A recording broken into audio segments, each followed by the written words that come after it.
Friends जदि आपण कौन नारी बा पुरुष को तंत्रोक्त वशीकरण शक्तिर प्रयोग करी तांको एकांत निजर करने चाहती मात्र आपण को तंत्र मंत्र जड़ा नहीं किंबा तंत्र मंत्र भली जटिल तत्व को नहीं आनी थोइला भली सक्षमता आपण पाखे नहीं तेबे भिडियो को ध्यान सहकार देखंतु। एई भिडियो रे मु आपनको एभली एक गुप्त परीक्षित उपाय शेयर करने जाऊँगी जो कि आपण कौन तंत्र मंत्र प्रयोग न करके एक शक्तिशाली वशीकरण शक्तिर प्रयोग जेकोसी नारी बा पुरुष को करें एवं यही शक्ति बल से नारी बा पुरुष जो भली प्रकृतिर होता ना कहीं से आपण आड़ को ढोलिया बाध्य हेबे एवं आपण तांको निजर करें। भिडियो को ध्यान सहकार देखिए जद्वारा यही गूढ़ गुप्त रहस्य को आपण माने ठाब करी ताहार सद्विनियोग करि पारले निश्चित भाव में आपण समस्त वशीकरण तंत्र रे सफल हो पारिबे। यह छड़ा यही एक प्रयोग रे ही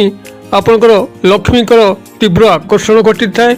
जदि आपण धन भाव समस्या नहीं बहुत चिंतित अछंती चाकरी खोजुचंती चाकरी प्राप्त हो पारु नाही वाणिज्य व्यवसाय कोठी खोलिकी बसचंती आदौ भल चालू नाही किंबा ऋण कर्ज बुड़िकी रही धन संबंधी टंका पैसा संबंधी समस्त प्रकार समस्या को मध्य यही एक प्रयोग रे आपनकर समाधित होता है। एसह जदि कौन शत्रु था तेरे शत्रु मध्य विनाश घटे एवं यह सांगे आपंकर नहीं गले जेकोसी स्थान आप विजय लाभ करके आसबे से आपंकर थाना कोर्ट कचेरी हो जमीबाड़ी संक्रांत कौन से बद फैसला शुणाणी हो जेकोसी प्रकार स्थान को आपको जीवे आपंकर विजय सुनिश्चित। तेबे सामान्य अनुसंधान आप जारी रखिले भिडियो प्रदत्त उपायटी को आपण मैंने सहजरे ग्रहण करें एवं ए समस्त वशीकरण तंत्र सम्मोहन शत्रु विनाश धनर तीव्र आकर्षण एवं आपनकर सकल सर्वविध कार्य उन्नति निश्चित भाव में घटी पारिबो। एही बहुमूल्य तथ्य को आपण मानक संगे शेयर करने पूर्व क्षुद्र निवेदन जदि आपण आज प्रथम बार करके आम चैनल रे पाद देइचंती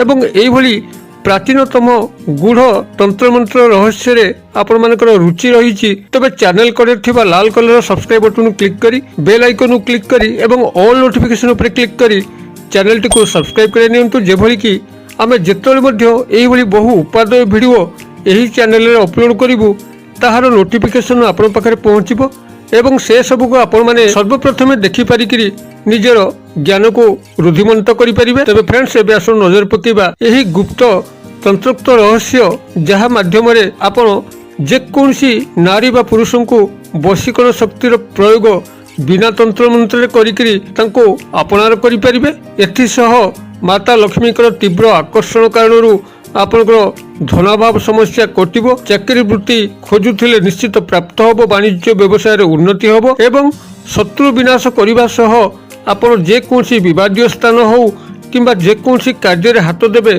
सर्व सफलता लाभ करिवे। तेबे एथिपई आपनको गोटे गछर उपवृक्ष को ही संग्रह करिया पड़िबो।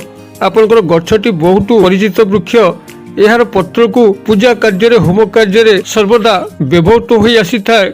यह हूँ आपनकर बरकोली गछ बरकोली पत्र एवं दुब नहले आपनकर पूजा कार्य अधूरा रही थाए जहाँ आपनको निश्चित भाव जनाथिबो। एही बरकोली गछटी आपनकर एक दैविक तंत्रोक्त वृक्ष अटे।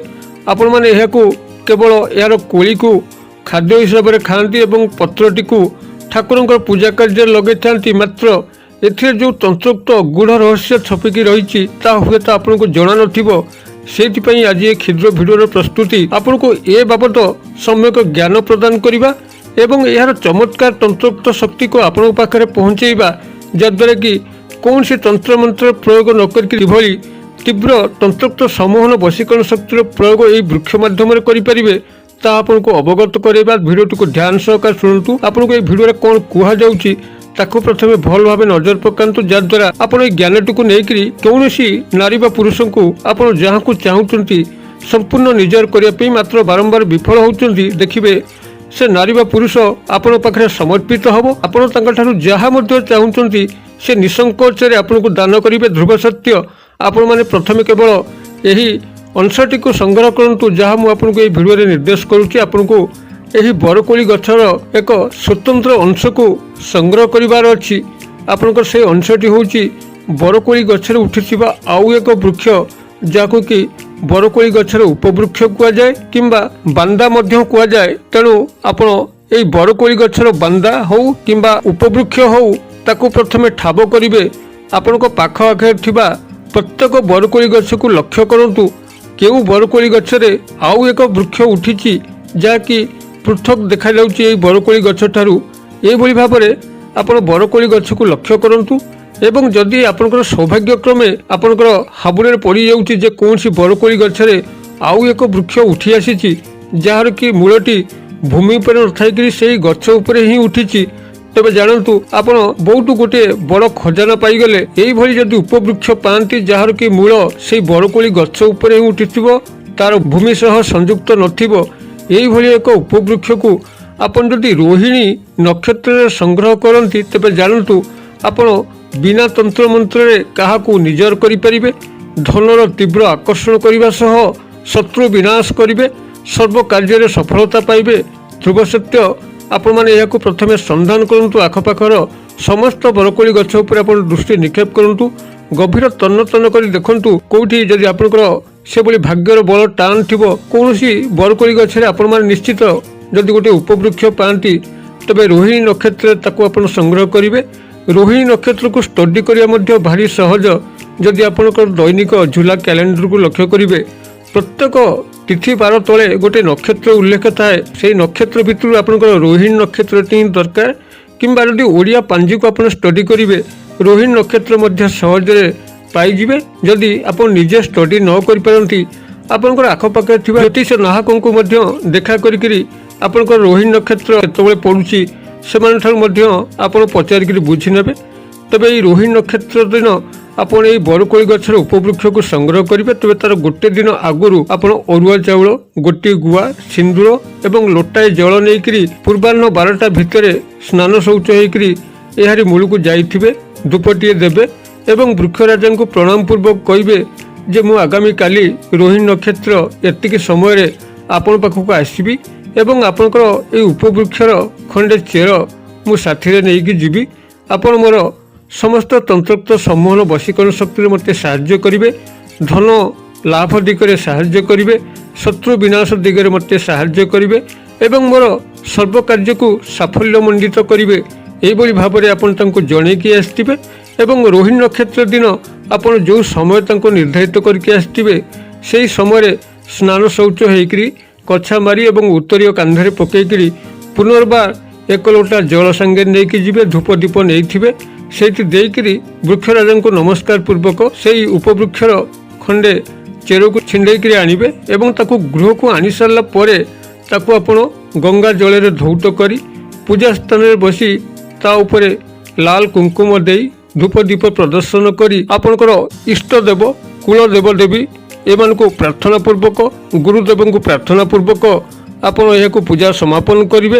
କୌଣସି ମନ୍ତ୍ରର ଆବଶ୍ୟକ ନାହିଁ, ଯାହା ମଧ୍ୟ ଆପଣଙ୍କୁ ସାଧାରଣ ମନ୍ତ୍ରତନ୍ତ୍ର ଜଣାଅଛି ସେହି ପୂଜା ଘରେ ବସିକରି ପ୍ରଭୁଙ୍କର ଆରାଧନା କରିବେ, ଗୁରୁଦେବଙ୍କର ଆରାଧନା କରିବେ ଏବଂ ଇଷ୍ଟଦେବୀ କୁଳଦେବୀଙ୍କର ଆରାଧନା କରିବେ। ବାସ୍ ଏତିକି। ଏହାପରେ ଆପଣ ସେହି ଉପବୃକ୍ଷର ଚେରଟିକୁ କୌଣସି ରୂପା ତାବିଜରେ ଭରି ଲାଲ ସୂତା ସାହାଯ୍ୟରେ ପୁରୁଷ ହୋଇଥିଲେ ଦକ୍ଷିଣ ହସ୍ତରେ ପିନ୍ଧି ନିଅନ୍ତୁ କିମ୍ବା ନାରୀ ହୋଇଥିଲେ ବାମ ହସ୍ତରେ ପିନ୍ଧି ନିଅନ୍ତୁ କିମ୍ବା ଏହାକୁ ଆପଣ ଗଳାରେ ମଧ୍ୟ ମାଳା ହିସାବରେ ପିନ୍ଧିପାରିବେ। ଦେଖନ୍ତୁ ଚମତ୍କାର ଘଟିବ। ଆପଣ ଯେଉଁ ସ୍ଥାନକୁ ଯିବେ ସମସ୍ତେ ଆପଣଙ୍କୁ ଦେଖି ଆକର୍ଷିତ ହେବେ, ଆପଣ ଆକର୍ଷଣର କେନ୍ଦ୍ରବିନ୍ଦୁ ହିଁ ପାଲଟିବେ। ଆପଣଙ୍କୁ ଦେଖିଲା ମାତ୍ରେ ସମସ୍ତେ ଆପଣଙ୍କ ସହ ଲାଳାୟିତ ହେବେ ମିଶିବା ପାଇଁ, କଥାବାର୍ତ୍ତା କରିବା ପାଇଁ ଏବଂ ଆପଣ ଏହାକୁ ଯେଉଁ ସ୍ଥାନକୁ ମଧ୍ୟ ନେଇକି ଯିବେ ସେ ସ୍ଥାନରେ ଆପଣଙ୍କର ସର୍ବସାଫଲ୍ୟ ନିଶ୍ଚିତ ହେବ। କୌଣସି ବିବାଦୀୟ ସ୍ଥାନକୁ ଯଦି ଆପଣ ଯାଉଥାନ୍ତି ସାଙ୍ଗରେ ଆକୁ ନେଇକି ଯାଆନ୍ତୁ, ଆପଣଙ୍କର ଆଉ କେହି ବିବାଦୀ ରହିବେ ନାହିଁ, ସମସ୍ତେ ଆପଣଙ୍କର ମିତ୍ର ପାଲଟି ଯିବେ। ଏକ ଅତ୍ୟନ୍ତ ପ୍ରଚଣ୍ଡ ଶକ୍ତିଶାଳୀ ତନ୍ତ୍ରମୋହନ ବଶୀକରଣ ଶକ୍ତି ଏହି ବରକୋଳି ଗଛରେ ଥିବା ଉପବୃକ୍ଷରେ ଅଛି।